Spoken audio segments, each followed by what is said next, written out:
Assalamualaikum warahmatullahi wabarakatuh. Di beberapa videoku yang lalu, itu aku sering banget ngerekomendasiin senjata depan dari sektor project buat jadi pilihan senjata kalau kalian baru mau terjun ke dunia battle crash gear. Namanya adalah King Swords KS dari sektor project. Sektor project itu apa sih? Jadi sektor project itu adalah sebuah merek recast khususnya crash gear yang dibuat sama player Indonesia. Wih, merek lokal bro. Sebenarnya di dunia crash gear sendiri udah banyak banget recast yang udah dibikin. Soalnya crash gear sendiri kan udah nggak diproduksi lagi sama Bandai dan karena partnya terbatas, sedangkan yang main masih banyak orang yang masih pengen punya crash gear, makanya banyak recaster bermunculan. Nah, salah satunya adalah sektor project. Bedanya sektor project sama recaster lain apa, Bang? Bedanya adalah sektor project adalah salah satu merek recaster crash gear yang udah disetujui sama CGI, Crash Gear Indonesia, asosiasi lah. Jadi, buat gambaran dulu, Crash Gear itu ada semacam organisasi. Kesannya keren ya, padahal mereka nggak dibayar juga. Ya semacam perkumpulan gitulah. Jadi ada orang-orang yang meregulasi part crash gear yang recast agar buat nentuin ini aman nggak buat dipakai di pertandingan. Nah, sektor project adalah salah satu yang udah disetujui sama CGI, jadi bisa halal untuk dimainin di turnamen. Kenapa harus diregulasi? Biar bentuknya, bahannya, ukurannya, dimensi, dan lain sebagainya sesuai dengan part-part lain yang udah dimainin sebelumnya kayak dari Bandai, Giada, Gochigul, dan lain sebagainya. Emang ada bang bentuk recast yang tidak sesuai sama bentuk aslinya? Ada dong, ini contohnya. Jadi ini adalah FW baku dari Bandai. Dia salah satu FW yang lumayan serem. Selain bentuknya gede, dia punya 4 roller, stabil banget di tikungan. Dan karena bentuknya gede, dia pokoknya kalau nabrak udah horor pokoknya. Tapi salah satu kelemahan dari FW baku ini, di bagian depannya, itu dia tebel. Kalau KS kan dia lancip gini kan, jadi gampang buat nyukil. Tapi KS kan senjatanya kecil, jadi gampang oleng. Nah, kalau baku yang senjata gede kayak gitu, punya ujung yang lancip, pasti tambah horor mainnya. Nah, sedangkan beberapa recaster ada yang bentuknya tidak baku. Bentuk FW bakunya tidak baku. Jadi ada yang bikin ujungnya lancip banget. Terus ada yang ditambahin beberapa modifikasi partnya juga. Nah, ini kalau dipakai buat main tidak fair lah buat player-player yang lain. Nah, itu salah satu contohnya. Sebelum kita masuk ke sektor project, kita intermezzo dikit. Recast itu apa sih? Ada berapa teknik recast yang dipakai di beberapa mainannya, terutama Crash Gear karena kita lagi bahas Crash Gear ya. Yang pertama ada crafting pakai PVC. PVC itu apa sih? Bahan pipa gitu. Bahan pipa paralon. Itu ada yang udah lembaran atau ada juga yang mereka dari pipa paralon yang bulat itu dibelah terus habis itu dipipihin buat jadi kayak plat gitu, atau bisa juga beli yang udah bentuknya plaplet. Itu orang-orang dengan talenta luar biasa di luar sana pada crafting bikin dikit-dikit buat jadi model crash gear gitu. Tapi ya biasanya buat pajangan sih, soalnya dia kan cuman direkatin sama lem gitu kan. Part kecil-kecil direkatin sama lem kalau buat dia, walaupun misal dia bisa jalan, tapi kalau buat tabrak-tabrakan kemungkinan tidak kuat. Jadi nggak praktikal buat main. Jadi rata-rata orang yang bikin pakai crafting PVC plate itu adalah orang-orang yang pengen bikin crash gear pajangan yang bentuknya sesukanya dia. Yang kedua ada 3D print. 3D print itu kalau yang belum tahu, tapi masa belum tahu sih hari gini 3D print, dia ngeprint bentuk 3D. Namanya 3D print ya.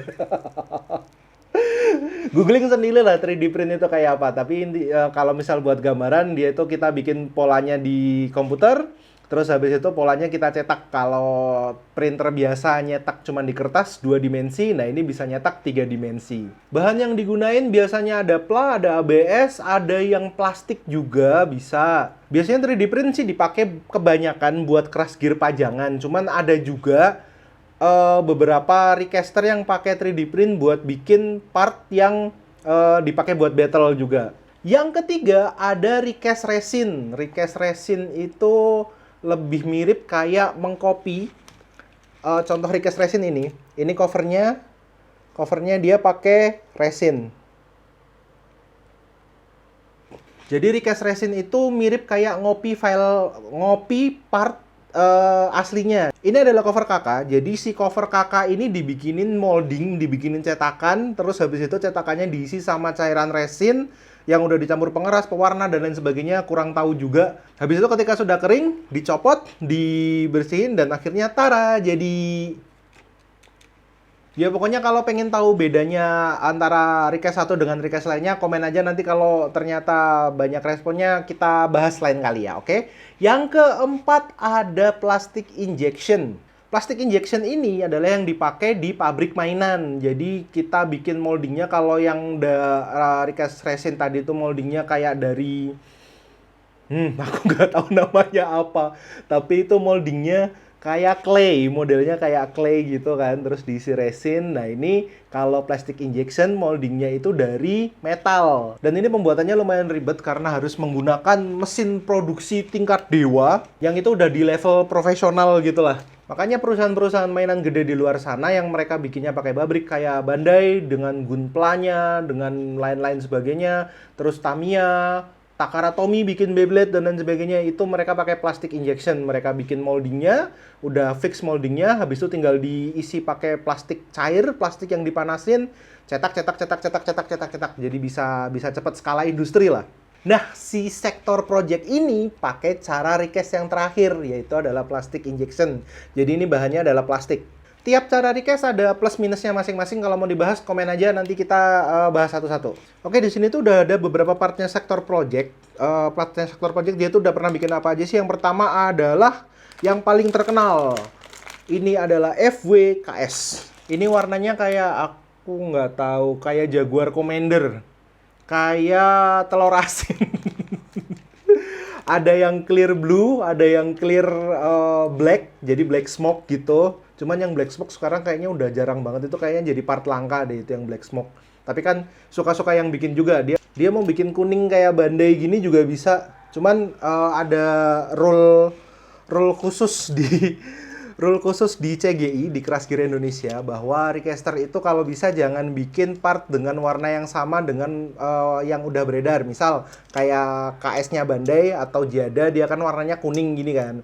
Nah kalau bisa yang recaster jangan pakai warna kuning, biar buat memudahkan para konsumen atau para playernya buat bedain, oh ini yang Bandai, oh ini yang recast, oh ini recastnya sektor project dan lain sebagainya. Lalu kemudian ada FWKK, dari kalau ini buat yang cross part, yang si KS-nya ini. FWKK ini buat kelas Gearbus. Belum aku rakit, nanti kita bikin episode tersendiri aja buat kita pasang rakit-rakit FW-nya ini. Lalu di Wheel Weapon, sektor itu punya ini yang salah satu produk pertamanya, punya FD Fangdaser. Terus yang produk terbarunya ada punya Bolt Wheel, ini dari Super Thunder Breaker. Sama MSL, Mega Spin Lefter, sorry salah. Nah kenapa sering banget aku nyaranin buat pakai partnya SP, sektor project? Karena dia lebih murah dari Bandai. Lebih murah dari Bandai. Misalnya aja ini ya, yang senjata KS-nya, King Swords. Ini Bandai dulu aku beli di harga 600.000. Sedangkan punya SP itu harganya baru cuman 250.000. Aku beli ini second X Battle 600.000, aku beli ini baru 250.000. Lebih murah. Atau FW-nya kakak. Dulu aku beli FW-nya kakak kondisi lumayan parah, X Battle, dan sudah banyak repairnya, itu sekitar 800.000. Ini KKSP harganya cuman 375 baru. Buat WWFD ini punya Bandai, aku beli satu itu 50.000 per satunya. Jadi kalau misal beli satu set itu dulu belinya 200. Ini punya sektor project, dia harganya cuman 75.000 dapat 4 satu set. WW-nya Bolt Wheel ini dia harganya 80.000. Punya MSL dia juga harganya 80.000 dapat satu set. Yang kedua, yang di request adalah part-part meta. Part meta itu ya anggaplah gampangnya yang sering menang di pertandingan gitu deh. Contohnya kenapa mereka bikin KS? Karena KS ini adalah salah satu senjata yang mematikan kalau di kelas crosspart. Kenapa mereka bikin KK? KK ini juga salah satu andalan kalau di kelas gearboost. Kenapa mereka bikin wheel FD? Wheel FD ini juga sering banget dipakai, WW-nya FD ini. Kok wheel, sorry salah. WW-nya FD ini juga sering banget dipakai sama player-player dengan tingkat kemenangan tinggi. Allah bahasanya. Jadi kalau misal beli partnya KS, itu pokoknya itu udah bisa dipakai gitu lah, udah yakin jelas dipakai buat battle. Kelebihan selanjutnya adalah bahannya keras banget. Serius. Jadi aku nggak tahu bahannya beda atau gimana. Kan aku tadi bilang kalau SP itu dia pakai injek plastik kan. Bandai juga pakai injek plastik. Jadi kalau misal ada FW Bandai dan FW SP dia tabrakan, yang punya Bandai bakal ketar-ketir. Bukan karena mahal, tapi sering banget partnya SP ngancurin partnya Bandai. Nah, ngomongin soal hancur, kelebihan selanjutnya adalah dia replaceable. Jadi kalau misal ini pun hancur, hilang, keinjek dan lain sebagainya, dibuang sama istrimu, kamu bisa beli lagi. Soalnya ini kan masih diproduksi, tanda kutip masih diproduksi, beda sama yang Bandai yang udah nggak diproduksi. Jadi ini replaceable. Kalau hilang, kalau rusak, males benerin, beli lagi. Kelebihan selanjutnya, karena bahannya keras, SP tidak butuh reinforce. Reinforce itu apa? Reinforce itu jadi semacam kayak gini. Kalian lihat. Nah, ini putih-putih ini adalah plate yang ditambahkan buat memperkuat suatu part crash gear biar gak gampang patah. Tapi kalau SP nggak butuh reinforce. Kelebihan mulu kayak iklan, sekarang kita bahas kekurangannya. Kalau buat wheel weapon sendiri, SP itu sebenarnya nggak ada kekurangannya. Wheel weaponnya tinggal beli, terus langsung pakai, udah.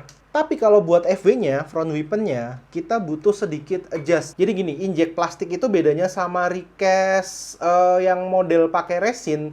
Recast resin itu ada part asli, dibikinin cetakan berdasarkan part asli itu, part aslinya dilepas, terus si cetakannya ini diisi resin, jadinya hampir pasti 100% sama kayak part yang di copy.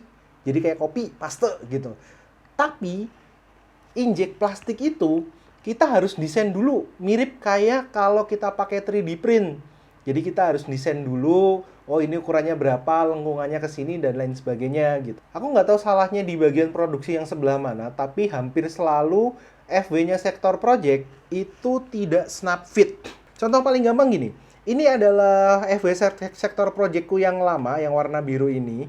Dia udah aku benerin, udah aku tweak biar bisa ngepas gitu kan, dan udah bisa lancar geraknya. Normal lah. Udah normal. Dan ini adalah yang baru datang. Ini hampir nggak bisa maju mundur. Seret banget. Suaranya nggak enak kan? Cetak, cetak, cetak. Jadi ini ada sesuatu yang masih ganjel, nanti harus dikikis dan lain sebagainya. Terus di beberapa bagian juga nggak, pakai ini aja. Yang ini lebih jelas. Tetap nggak kelihatan.